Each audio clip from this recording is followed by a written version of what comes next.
السلام علیکم ورحمۃ اللہ وبرکاتہ۔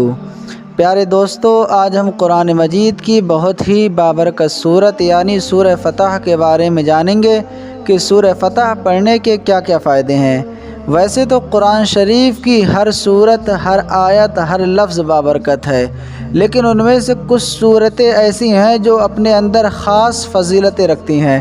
آئیے دوستو، اسی بابرکت صورت کے بارے میں جانتے ہیں کہ سورہ فتح پڑھنے کے کیا کیا فائدے ہیں۔ اگر کوئی شخص چاہتا ہے کہ اس کا مال، اس کی اولاد، اس کے بیوی بچے اور جو کچھ بھی اس کی ملکیت میں ہے، یعنی جس چیز کا بھی وہ مالک ہے، وہ سب محفوظ ہو جائیں، تو اسے چاہیے کہ روزانہ سورہ فتح کی تلاوت کر لیا کرے۔ اگر پڑھنا نہیں آتا ہے تو سن لیا کرے، کیونکہ قرآن شریف پڑھنا اور سننا دونوں کا ثواب برابر ہے۔ آئیے دوستو،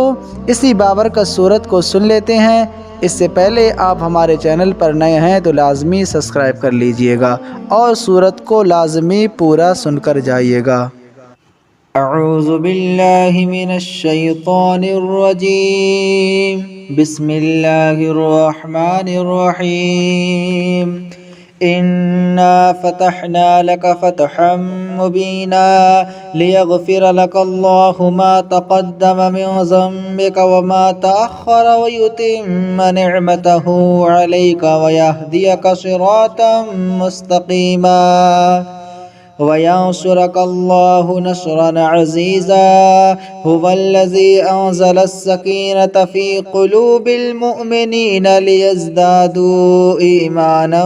مع إيمانهم ولله جنود السماوات والأرض وكان الله عزيزا حكيما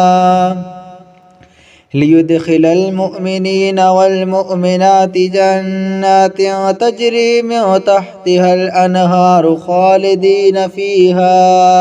خالدين فيها ويكفر عنهم سيئاتهم وكان ذلك عند الله فوزا عظيما ويعذب المنافقين والمنافقات والمشركين والمشركات الظانين بالله ظن السوء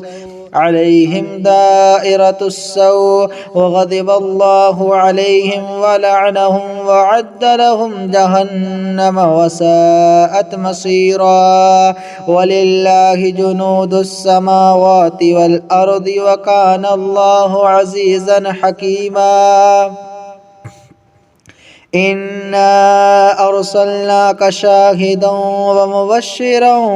ونذيرا لتؤمنوا بالله ورسوله وتعزروه وتوقروه وتسبحوه بكرة وأصيلا إن الذين يبايعونك إنما يبايعون الله يد الله فوق أيديهم فمن نكث فإنما ينكث على نفسه ومن أوفى بما عاهد عليه الله فسيؤتيه أجرا عظيما سيقول لك المخلفون من الأعراب شغلتنا أموالنا وأهلنا فاستغفر لنا يقولون بألسنتهم ما ليس في قلوبهم قل فمن يملك لكم من الله شيئا إن أراد بكم ضرا أو أراد بكم نفعا بل كان الله بما تعملون خبيرا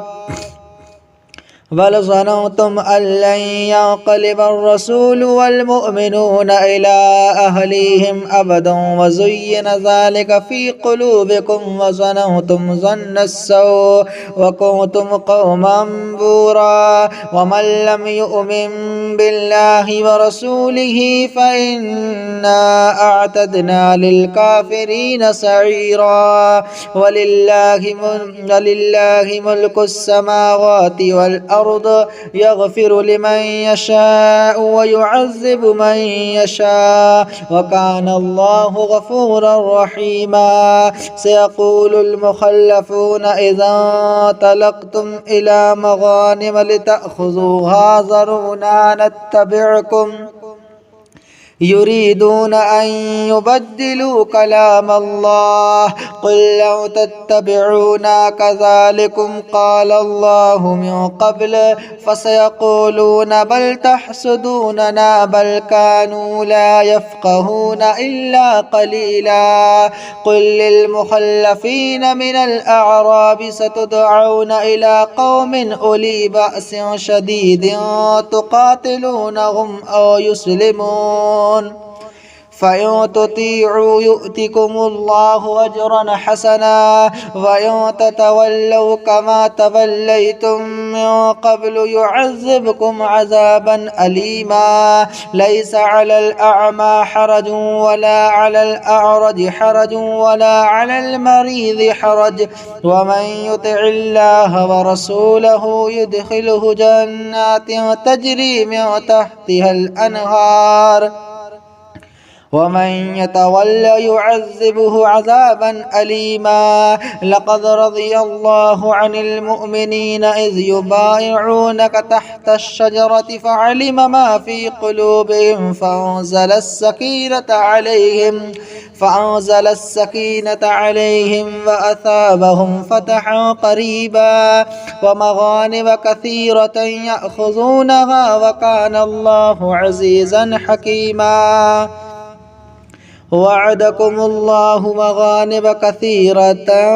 تأخذونها فعجل لكم هذه وكف أيدي الناس عنكم ولتكون آية للمؤمنين ويهديكم صراطا مستقيما وأخرى لم تقدروا عليها قد أحاط الله بها وكان الله على كل شيء قديرا ولو قاتلكم الذين كفروا لولوا الأدبار ثم لا يجدون وليا ولا نصيرا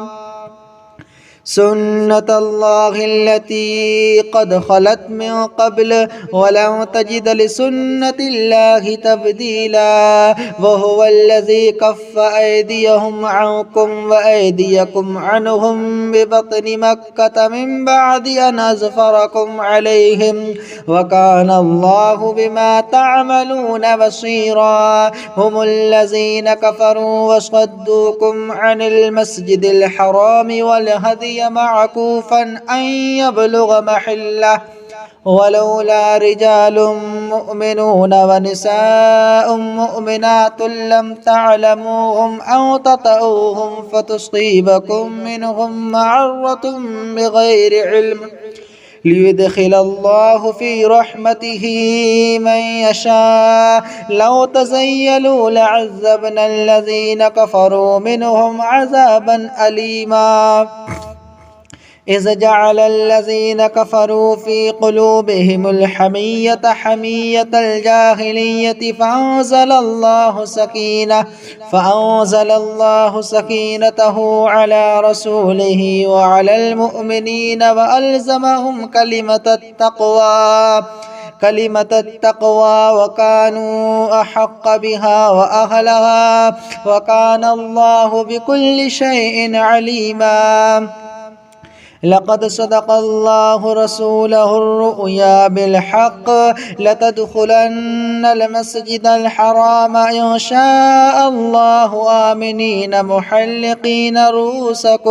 محلقين رؤوسكم ومقصرين لا تخافون فعلم ما لم تعلموا فجعل من دون ذلك فتحا قريبا هو الذي أرسل رسوله بالهدى ودين الحق ليظهره على الدين كله وكفى بالله شهيدا محمد رسول الله والذين معه أشداء على الكفار رحماء بينهم